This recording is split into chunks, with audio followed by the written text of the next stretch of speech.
L'ère de la domination américaine est-elle terminée? C'est la grande question qu'on se pose dans cette analyse. Et vous allez voir, la réponse est loin d'être simple. Allez, on décortique ça ensemble. Pour bien saisir l'enjeu, imaginez un truc. Imaginez que vous êtes le patron, le seul patron d'une boîte qui domine un marché mondial. Pendant 30 ans, zéro concurrence. C'est vous qui fixez les règles, qui assurez la sécurité, et tout le monde paye avec votre monnaie. Pas mal, non? Eh bien, cette entreprise, c'était les États-Unis juste après 1990. C'est ce que les analystes ont appelé le moment unipolaire. En gros, une position de domination quasi totale sur la scène mondiale après l'effondrement de l'Union soviétique. Sauf que voilà, aujourd'hui, le business est devenu, plus compliqué. Le paysage a complètement changé et cette position qui semblait en béton armé est maintenant remise en question de tous les côtés. Et ça nous amène à un constat assez brutal. Ce moment unipolaire, c'est fini.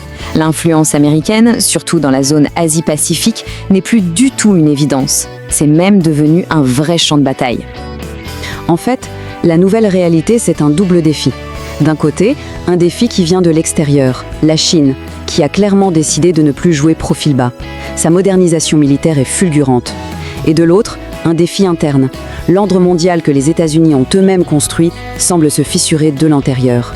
Et c'est là que ça devient vraiment, vraiment tendu. Surtout pour les alliés, parce que le problème, ce n'est plus seulement de savoir si l'Amérique peut encore jouer son rôle de gendarme du monde, mais si elle le veut encore. On est passé de la constance à une sorte de chaos prévisible. D'ailleurs, pour décrire ce chaos, il y a une métaphore assez parlante, celle du canard à l'envers. On disait de l'administration Obama que c'était un canard classique, calme en apparence, mais qui pédale comme un fou sous l'eau. Avec Trump, c'était l'inverse. Énormément de bruit et de vagues à la surface, pendant que sous l'eau, les diplomates et les experts essayaient de maintenir le cap. Ce chaos, en fait, c'est le symptôme d'un changement de vision radical. Pendant des décennies, les alliances étaient vues comme des partenariats, basés sur des valeurs communes. Mais avec l'approche America First, tout ça est devenu une série de deals, de transactions. Certains alliés ont même été qualifiés de profiteurs. Du coup, ça nous amène à la question qui hante toutes les capitales aujourd'hui. Comment faire confiance à un partenaire dont la stratégie peut basculer du tout au tout tous les 4 ans? C'est un vrai casse-tête. Pour que ce soit moins abstrait, regardons un cas très concret, celui des alliés qui sont en première ligne. Pour eux, les risques de ce partenariat sont devenus bien réels. On va prendre l'exemple de l'Australie. Avec le pacte de sécurité AUKUS, l'Australie a offert ce qu'on appelle un don continental aux États-Unis. En clair, en fusionnant une partie de son armée avec celle de Washington, elle met son immense territoire à disposition.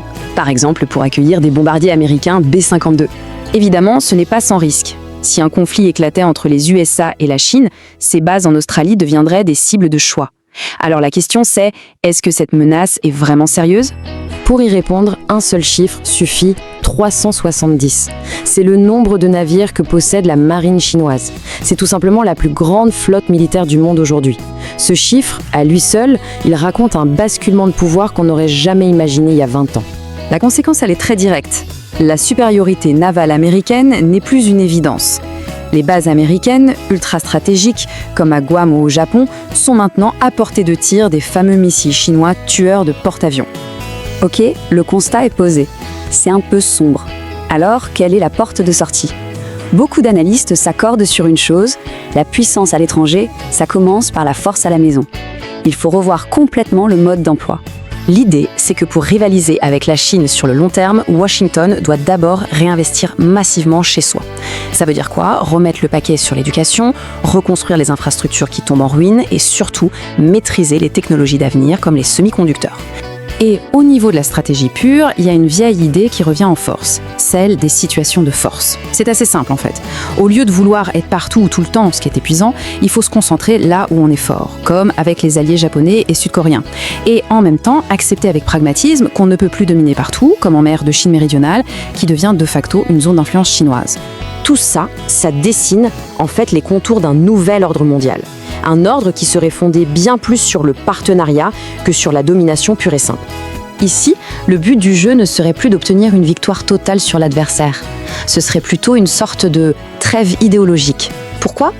Parce que les économies américaines et chinoises sont tellement liées qu'elles ne peuvent pas se détruire l'une l'autre sans s'effondrer elles-mêmes. Il faut donc bien trouver un moyen de coexister. Et pour les alliés dans tout ça, eh bien leur rôle aussi doit changer radicalement. L'idée, c'est d'arrêter d'être dépendants, de ne plus attendre le feu vert de Washington. Il faut qu'ils agissent comme des puissances d'équilibre, qui défendent leurs propres intérêts. On voit par exemple que la présidente mexicaine Claudia Sheinbaum arrive à discuter avec une Amérique imprévisible sans pour autant céder à la panique. Finalement, pour résumer, le monde a sans doute encore besoin de l'Amérique, mais d'une Amérique différente. Une Amérique qui accepte son nouveau rôle, celui de partenaire, et non plus de maître absolu du jeu. Donc non, ce n'est pas forcément la fin de l'Amérique, mais c'est très certainement la fin de son monopole sur le monde. Et la question qui reste, la voilà. Quel rôle l'Amérique va-t-elle choisir de jouer demain ? Celui de partenaire ou celui de maître ?